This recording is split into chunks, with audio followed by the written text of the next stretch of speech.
नमस्कार। आज खास दिन में भंजदूत खबर तरफ समस्त को हार्दिक अभिनंदन जनाऊँ। मु सुकुमार मंडल। यही मुहूर्त में आम अच्छु पुरीर यूथ होस्टेल ठारे एक कार्यक्रम अनुष्ठित होउची जार ना होउची प्रथम सनखत दिवस 2026 और सामाजिक प्रशिक्षण शिविर। यही कार्यक्रम रे आम पाखे उपस्थित अच्छा यही संवाद पत्रर प्राण प्रतिष्ठाता आसतु सीधा सलख मुहर पचारिकी बुझा आज यही कार्यक्रम विषय। सर नमस्कार। कहले सर आज यही कार्यक्रम आपनकर मतामत कौन? नमस्कार, जय जगन्नाथ। भंजौत खबर कागज तरफ एक प्रशिक्षण शिविर पुरी यूथ हॉस्टल आयोजन होता। एथिरे मुख्य अतिथि पुरीर डीआईपीओ, सम्मान्य अतिथि पूर्वतन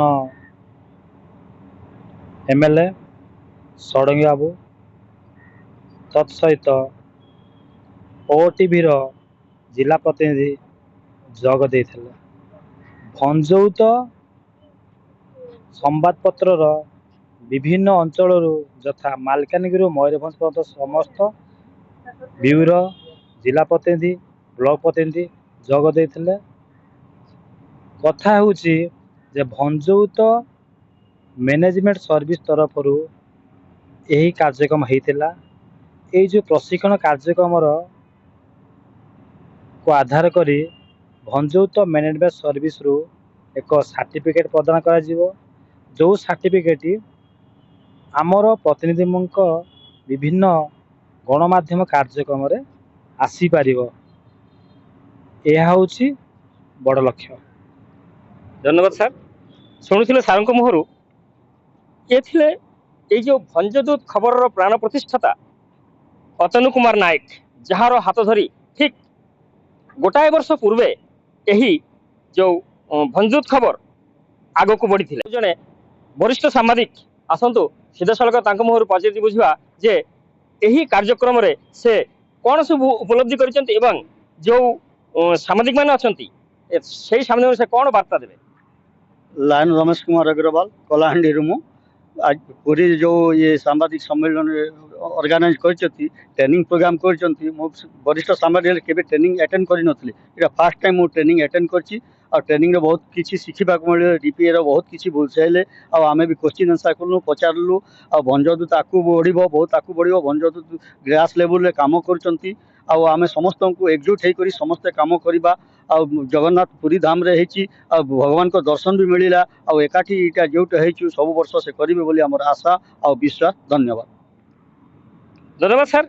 शेष में एति कहवाक चाहिए जे गोटाए वर्ष भितर आम सांगे जोड़ी होता समस्त पाठक समस्त दर्शक विज्ञापनदाता समस्त को भंजदूत खबर तरफ अभिनंदन एवं शुभेच्छा। जाओ यही जो संवादपत्र यह ग्रासरूट रु बा ग्राउंड जीरो रु खबर संग्रह करी लोकलोचन को आनिबा होची यही भंजदूत खबर मुख्य उद्देश्य। आज जो शिविर यह विषय आपनकर मतमत देबे एवं सब सामने आपनकर वार्ता कोन रहा? भंजदूतर जो 2 दिनिया प्रशिक्षण शिविर यूथ होस्टेल चलती मु समस्त को स्वागत करती। बहुत भल पदक्षेप कारण आम समस्त को जदि गोटे लाइनिंग रे आनी विभिन्न क्षेत्र विभिन्न अंचल से काम कर मार्गदर्शन करने गोटे गाइडलाइन गोटे एसओपी देवाई ये प्रशिक्षण शिविर बेस सहायक हम। से कर्तव्य कौन से दायित्व कौन एवं सामाजिक उत्तरदायित्व केमती भल भाव निर्वाह करेंगे ये प्रशिक्षण 2 दिनिया जो अच्छी निश्चिंत भाव में गोटे बड़ उपलब्धि हो से आशा करी जो जो मैंने आसछन्ति विभिन्न अंचल से निश्चिंत शिखिबे कारण मनीष शिखिले ही परवर्ती समय तार श्रेष्ठत्व प्रदर्शन करें। तेणु आजिकालिका समय गणमाध्यम भूमिका समाजर सुधार क्षेत्र में बहुत गुड़े बड़ भूमिका रही। तेणु ये बंधु मैंने गणमाध्यम जो प्रतिनिधि मैंने भंजदूतर आसछन्ति निश्चिंत भाव कार्यकारी करेंगे और उचित प्रशिक्षण नहीं सी कार्य को आगू ने बोली आशा करुँ। ପୁରୀର ୟୁଥ୍ ହଷ୍ଟେଲ ପରିସରରୁ ସୁକୁମାର ମଣ୍ଡଳ ଭଞ୍ଜୁତ ଖବର।